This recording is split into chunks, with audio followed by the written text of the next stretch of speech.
All right. And there we go. And there it is.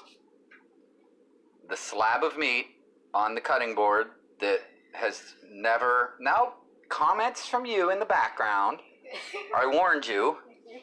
And your mother and our friends are carnivores like me. So, you're just going to have to deal. But you can hold the phone. So, here we are. With a big slab of meat. But I'm sensitive. I'm sensitive to those who I care for, who find meat disgusting. So what I did, rather than impose my carnivorous ways upon my guest here, I'm cooking my traditional Italian feast that I make every holiday. And today we have giant, beautiful, meatless meatballs for Esthere.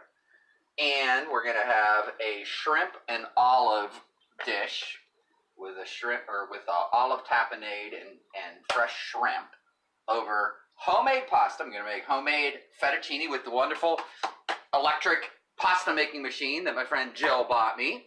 And we have the separate sauce here for the carnivores in the group. Connection. There it is. There we go. It's still going. So we got the lamb meatballs in the big vat of sauce that has been cooking overnight. Wonderful, wonderful stuff. Now for one of the main dishes, my braciole. Now this is not how my mom made it, but this is how I make it. I take a large flat sirloin, and the stuffing is egg, a couple different kinds of cheese. It's basically a meat roll. What I do is I stuff it with Parmesan, Romano, fresh breadcrumbs, and what I did was I let my Cagliari's bread from Dubois go stale, and a little bit of, sometimes I have a little leftover bread from Luigi's, and I make my own breadcrumbs from that. And then a can of anchovies, and a little bit of feta, and some fontanella cheese, and I make this up into the stuffing for the meat roll.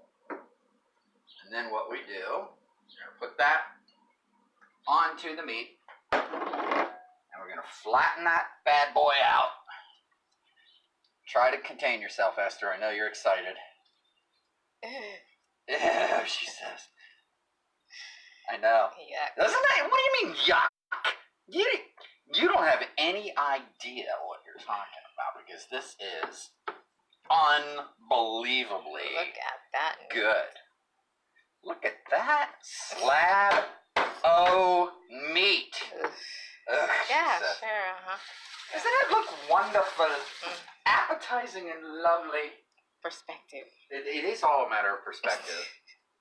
And I know Jill eats meat, and your mother eats meat, yes? Yes, she does. She does, so we're going to love it. All right, so let's see. We're going to take this bad boy, and we're going to roll it from the narrow end up. Let's do it. I'm trying to figure this out. Let's go. There we go. All right, so we basically make a giant meat roll.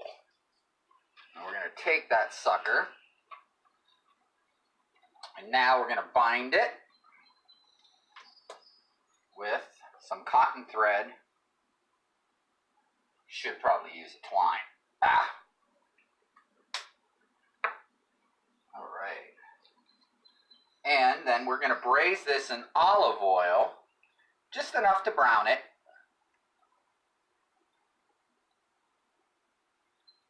Put a little splash of red wine in there. And then we're going to drop it in the sauce and let it cook through and through with the meatballs. So,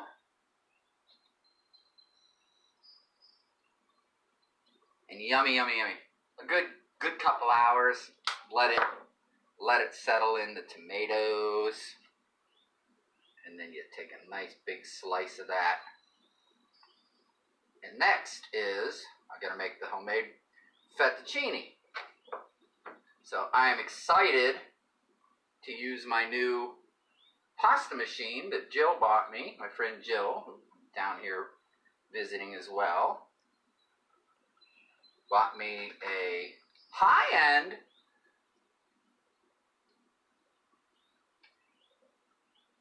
pasta machine that she found. I don't know, I think she found it at a thrift shop or something. She texted me from California or somewhere one time, and she's like, "You can use this when you come to visit and make pasta for us." And I said, okay. And now here I am on Easter weekend making my traditional Italian feast for my friends. All right. Yum. I know, Esther. Try to contain your enthusiasm. It's not for everybody. That I understand and respect. And I want to tell you, I really appreciate you allowing me to infect your kitchen with all of this amazing meat product. All right, so my kitchen is screaming inside. It is screaming inside. Ah! It's saying, I don't know what to do with my joy because I've never experienced such. Look at that. Look at that. Oh. Now we are gonna put that on, and we're gonna brown that for about 10 minutes on each side until it's nice and brown. Then we're gonna drop it in the sauce, and we're gonna let it cook for the rest of the day. And then I'm gonna get on my, I think I'm gonna make the broad fettuccine. Or would you prefer the linguine? Linguine. The thinner? Okay, excellent. Okay, so there's my recipe for my braciole. And even if you don't like anchovies, I know many of you, every time I mention anchovies, because I'm a big anchovy freak, and every time I mention anchovies, everybody goes, "Ah!" And inevitably, it's generally people that have never tried anchovies. So if you've not had anchovies done like this in a meat dish like this, try it sometime. I think it's wonderful. It just adds a little saltiness to it. They have a unique flavor. It's not really fishy. So anyway, enjoy, and we're gonna let this stuff cook down. Oh, and then I gotta make because we don't care for eggplant apparently either. So we're gonna go ahead and we are going to make a zucchini parmesan. More meat. I forgot. Yes. Here we have to fry these up. These are my wonderful, homemade, gigantic, paper-thin beef cutlets. Now, look at that. You take one of these bad boys, Esther, and you put this on a big bun. Or actually, take 3 or 4